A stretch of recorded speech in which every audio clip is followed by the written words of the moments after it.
Hey guys, what's going on? It's Corrupt. So this is pretty much going to be a 15-minute long episode. This is going to be the last episode of the Improving Your Game series, and this is going to be the how-to episode where I'm in a private match. I explain exactly how to do all of the fantastic things that I have taught, and I go fully in-depth with all of these things.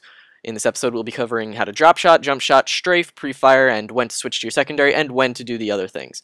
And yeah, pretty much, I'll be in a private match with Genetic. You guys know Genetic from my dual comms, things like that.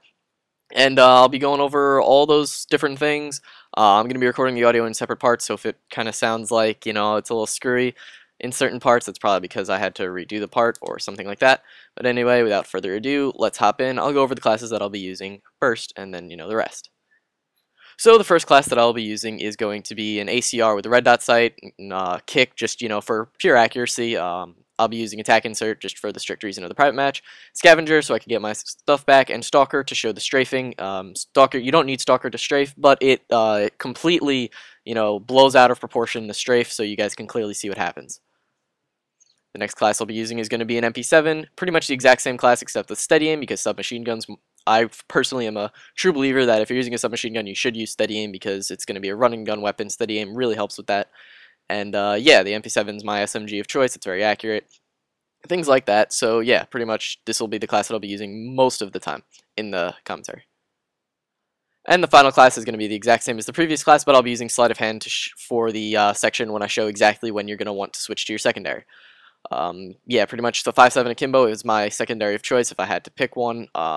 It draws out really fast, it's got a ton of ammo, and it's got the same damage as the USP, so it's just pretty good. Low recoil, all good stuff. Alright guys, so let's show an example situation with a drop shot. That'll be the first thing. This is going to be the basis of all the other tactics. So this is just going to be a quick example drop shot, and then I'll show you exactly what you're going to want to do on a controller.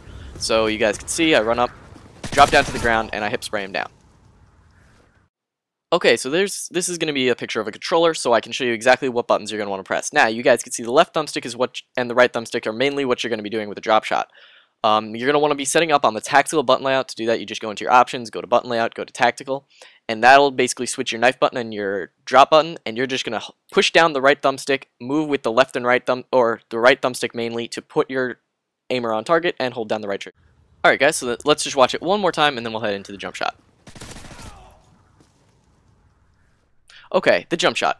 This is going to be similar to the drop shot. You're going to want to do this at either point blank ranges, I'll show you that in a minute, or you're going to want to do this at mid-range, which you'll see in this example. So let's just show the example again, and you guys can see exactly what this looks like.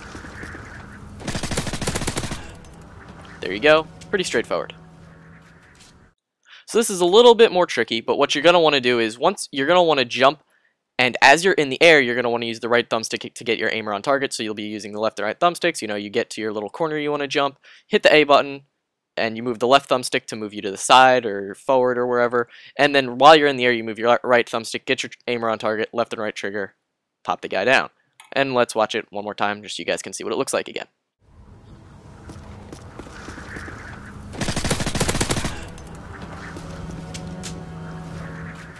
Alright guys, this next one's going to be very tricky.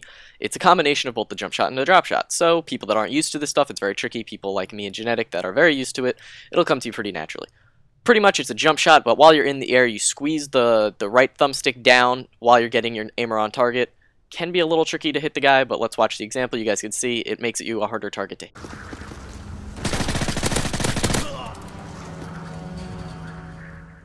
Alright, not too bad, but let's just look at the controller.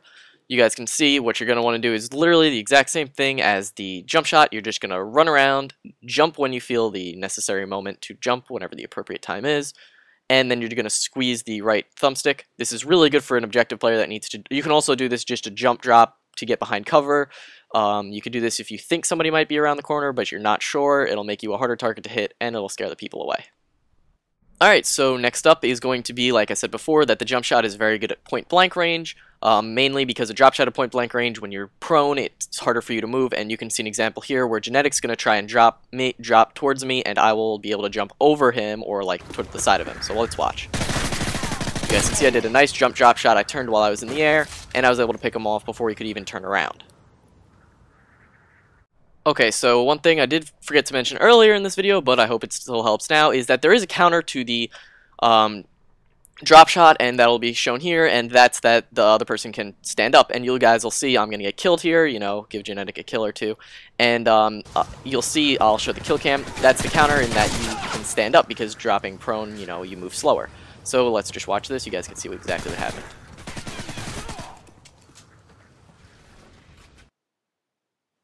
Alright, so I really don't think I need to show the controller for that one. You know, it's pretty much the same thing I've been showing you. This next one, on the other hand, I'm going to show you the example. It's a little bit, this one's what I've been trying to stress in the accuracy video. It's something that takes a lot of getting used to, but once you get used to it, it's really helpful. This is going to be the pre-firing. So you guys can see, I know I'm there. He knows I'm there. He thinks I just hid behind cover.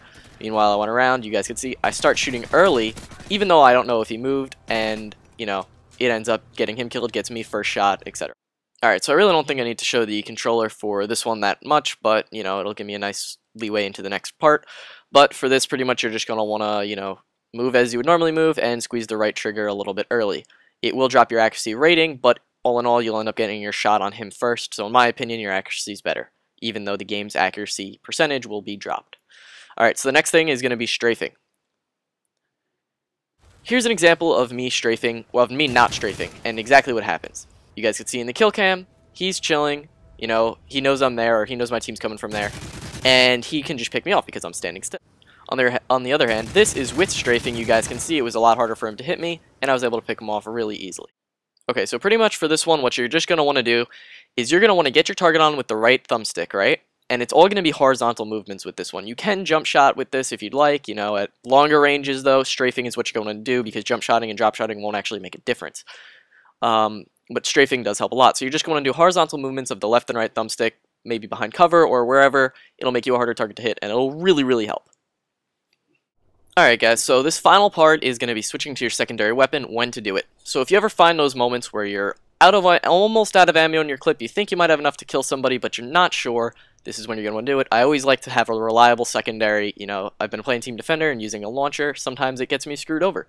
5.7 Akimbo is my secondary of choice. I would recommend a pistol though. So this is pretty much how it's done. There you go.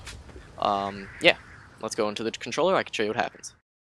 Okay, so pretty much what happens is that, you know, you are running around, you're almost out of ammo, but you don't think you have enough time to reload before you get the next guy. So what you're going to want to do is when you run out of ammo, you maybe put a couple bullets into him. What you're going to want to tap Y, sleight of hand to pro is always useful with this. And then pretty much spam the left trigger and the right trigger if you're using an akimbo, or the right trigger if it's point blank and you want to hip spray. You know, use a weapon how it's meant to be used. Alright guys, I hope this video really helped you guys. You know, it's not as long as I said in the beginning, but, you know, I thought it would be longer. It's all good though, you know, it's still a good video. It's covered pretty much everything you will need to improve your game in Call of Duty with Modern Warfare 3 examples. You know, this helps in any Call of Duty. The only thing that I could really show in other Call of Duties is, you know, YYing, but, you know, that doesn't work in this game. But, you know, I really hope that this helped. This is going to be the end of this series, so I hope you guys have enjoyed it. You know, I love seeing all the comments and stuff, so let me know what you guys thought of this final video of this series. You know, it's been great making these videos. I love it. I'm planning on putting out lots of new series in the future, so if you guys are watching this later, I'm sure you'll see the new series by now. Hopefully you'll like them.